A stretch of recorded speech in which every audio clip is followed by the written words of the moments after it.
Marvel's Spider-Man 2 is considered the most awaited PlayStation exclusive game. This game is a sequel to the 2018 game and is exclusive to the PlayStation 5. It features both Peter Parker and Miles Morales as playable characters, and the iconic villain Venom threatens to destroy their lives, their city, and the ones they love. The developers from Insomniac Games have decided that they will come back again with promises and make the best game in its history, and since we have confidence in Insomniac in general and its previous beautiful games, will Spider-Man fulfill its promises, and will it be as good as what gamers have been waiting for? Since it is the biggest Sony exclusive for a long time, or the game will be disappointing? This is what we will discuss in this video. They're going to kill the world. We'll start our review with the story.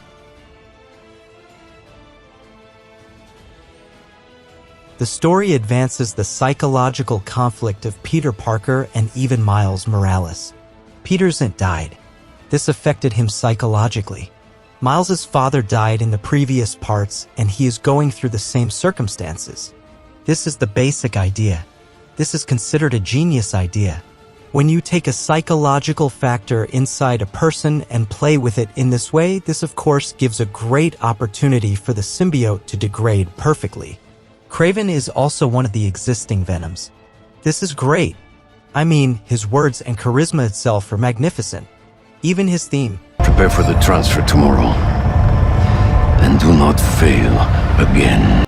And the voice acting of the actor Tony Todd is amazing. He is considered an icon of voice acting. We are Venom. And we will move to the game graphics. The game is built to take full advantage of the PlayStation 5's capabilities with near-instant load times, vibrant visuals, and crisp reflections. But everyone was afraid of it cause everyone felt through the trailer and promotional videos that it is not going to be a big difference between this part and the previous ones. You will see that it is similar to the 2018 part. You have two modes: fidelity and performance. This one includes 60 frames per second. This is considered great. We will start with the first positive points in the game, which is a transition at any time and any moment you can change between the same characters in seconds, similar to GTA 5. In terms of technical graphics, in order to present something like this smoothly, it is a positive need. This smoothness is not only in the transition, but of course it is present in the new swinging mechanics in the gameplay, and much more importantly, the conflicts between the different bosses in the game, whether Sandman or other bosses, is something extremely great. There is no game that can gives you a huge cycle. Similar to God of War, Insomniac came up with this cycle. It's absolutely amazing. The artistic direction here is beautiful. It made the game cinematic and a masterpiece, as if you were literally in a movie, and this is what they promised. And they kept it. The negatives in the game's graphic, that in principle there is no jump in the graphics, that is the meaning of sequel. It is not a reboot or remake. New York world in this game, it has no difference with the first part, and Miles Morales means that lighting and textures could be a little better, but it is not a big deal. In general, there is no difference between this game and the previous parts, but we can say that the animation is magnificent. As for the gameplay, it was the least expected, because we all know that the difference will not be a big thing from the previous part, because it is normal. This is the sequel.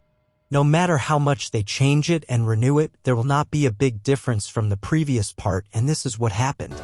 They took Morales with the last part, changed it, and put some more new additions.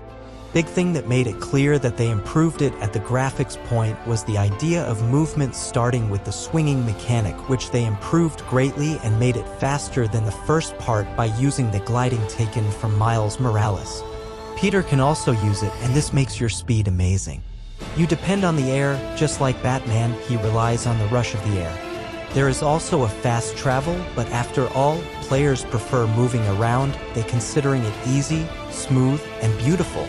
This is the biggest positive thing in the gameplay, and it makes you play with one character more than the other, and there are special side missions for each character, and there is a wonderful balance between them, and the side missions are very beautiful.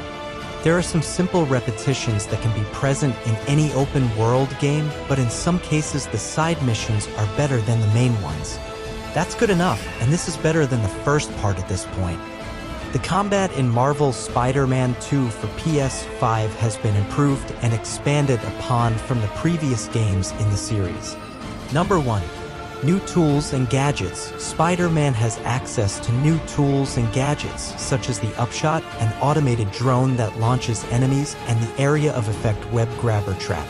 These new tools integrate even better with the combo system, which adds to the improvisational fun that makes players truly feel like Spider-Man. Number 2. New parry mechanic. The game introduces a new parry mechanic that is essential to dealing with some of the undodgeable strikes particular enemies use. A well-timed parry not only stops the incoming attack but leaves an enemy vulnerable to further damage. Number 3.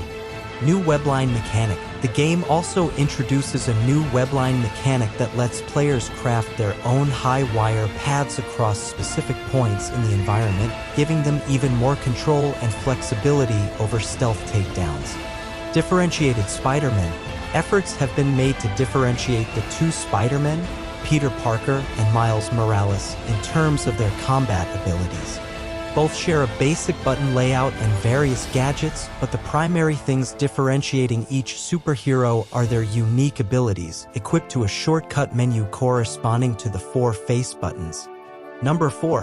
Upgraded mechanized suit. Peter Parker has an upgraded mechanized suit that includes the Iron Spider arms as a permanent fixture of his fighting style.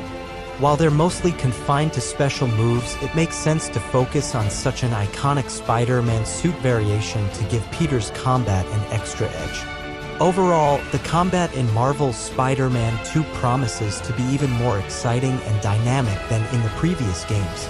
With new tools, gadgets, and mechanics, players will have even more ways to take down enemies and feel like a true superhero. That's it for today's video. What were you think about the game? Let me know in comments down below. Don't forget to subscribe and hit that notifications bell for more gaming content.